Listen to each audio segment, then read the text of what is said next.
বিশ্বকাপে বাংলাদেশ দলের হয়ে দুর্দান্ত বোলিং করে যাচ্ছেন তানজিম সাকিব। ১৭ জুন অল্প রানের লক্ষ্য দিয়ে পাওয়ার প্লেতে এক বিধ্বংসী স্পেলে নেপালি টপ অর্ডারকে যেভাবে দুমড়ে মুচড়ে দিয়েছেন তানজিম, তাতে প্রশংসায় ভাসছেন তিনি। এই সুসময়ের মাঝেও একটা দুঃসংবাদও পেয়েছেন বাংলাদেশি তরুণ এই পেসার। আচরণবিধি ভাঙার অভিযোগে শাস্তি পেতে হয়েছে তাকে। নেপালের ইনিংসের তৃতীয় ওভারে ২ উইকেট শিকারের পর রোহিত পাউডেলের সঙ্গে কথার লড়াই হয় তানজিমের।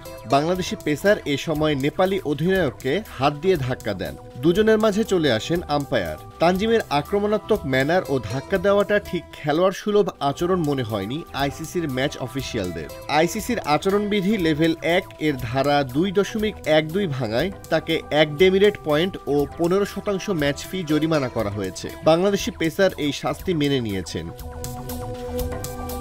ম্যাচের পর সংবাদ সম্মেলনে অবশ্য তেমন কোনো অভিযোগ করেনি নেপালের অধিনায়ক, বরং তিনি জানিয়েছিলেন তাদের মধ্যে তেমন কিছুই হয়নি। আইসিসি যে শাস্তিই দিক, মাঠে তানজিম সাকিবের বোলিং ও আক্রমণাত্মক মনোভাব প্রশংসিতই হচ্ছে। দুর্দান্ত বোলিংয়ে তিনি মুগ্ধতা ছড়াচ্ছেন এই বিশ্বকাপে।